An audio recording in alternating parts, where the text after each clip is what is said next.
Why it's harder than in the magazines. The magazine I have in mind here actually is Business Week, not the Ladies' Home Journal, which discussed comparative effectiveness analysis as something like the health reform stealth cost containment plan or something like that. So I'm going to be a bit skeptical, as you can already tell. I'm kind of programmed to be. The caricature of this is there are things out there that are totally useless.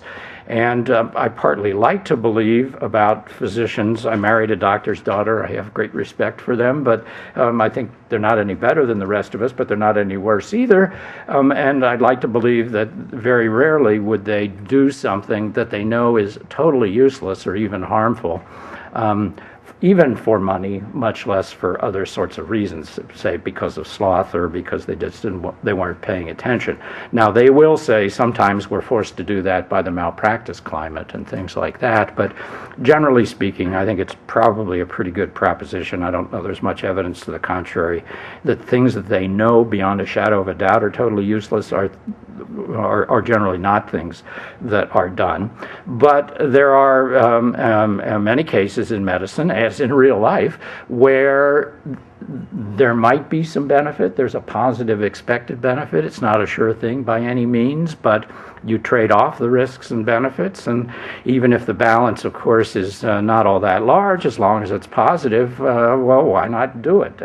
It will make the patient, at least on average, better off. Of course, after the fact, given the role of uncertainty here and imprecision, a lot of patients won't be benefited by that thing, but some will. Then I think the right way to think about most medical goods and services, I'm thinking here of not just, of course, treatments like drugs and devices, but procedures as well.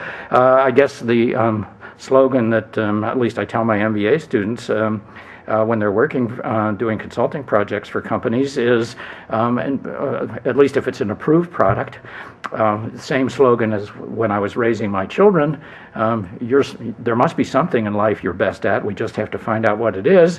The same thing must be true of an approved medical product. This has to be, and it's generally true, it's best for someone with some condition, we just have to find out who. So this is making, again, kind of the obvious point that the simple caricature, let's just outlaw this procedure or that procedure because it's totally useless, would generally be harmful, because almost any procedure, for at least some people in some circumstances, could provide more benefit than whatever the comparator is. And so that just tells you it's a much more complicated world than politicians would like, because it requires conditional evaluation. And Tom Phillipson's going to talk about that. He's done some extraordinarily good research on the impact of heterogeneity, and different things benefit different people to different extents. And to make this really work right, if you were an insurer, you would want to know not only what the procedure is and get back really good data on that, but you really need to know what's the details on the illness, the presenting illness of the patient who's being treated, and that's much more difficult. And then if that didn't make life hard enough, I actually picked two examples here of some of the classic examples that are offered for where comparative effectiveness research would be helpful. This was from a CBO study of the helpfulness of comparative effectiveness research.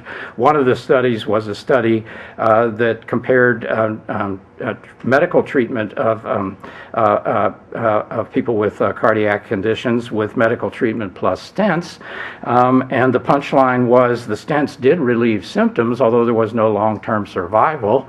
Well, then what do you say if you're an insurer? Should we pay for stents or not?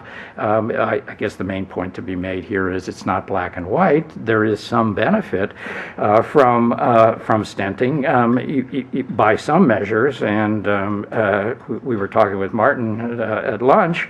The true full-blown health economist approach to measuring benefit is you should include all benefits of whatever character in your evaluation, not, for example, say, well, I don't care about angina, but I do care about life and death, and since you only relieve the first and not the second, I'm not going to pay for your condition. We could never have said that as an insurer, and I wouldn't want my insurer to say that either. Or to take another example that actually the chief investigator here was Scott Ramsey, who was my PhD student, lung reduction surgery. Medicare actually commissioned a cost-effectiveness study. This is if you've got emphysema and your lungs are like floppy balloons. A way to kind of allow you to breathe better is like what you did as a kid when the balloon burst. At least you made a little tiny balloon out of a piece of it, so that works better. There were some combinations of patient condition and nature of the disease where lung reduction surgery cost more and made things worse, but there were some circumstances in which it made things, at least in expected value terms, a little better, but at a very high cost. Insurers have a very hard time. So I guess I'm just whining and complaining here that in most real-world situations that I've seen or heard about from chief medical officers, it's not nearly as black and white about what works and what doesn't, or what's more or less effective as you might think.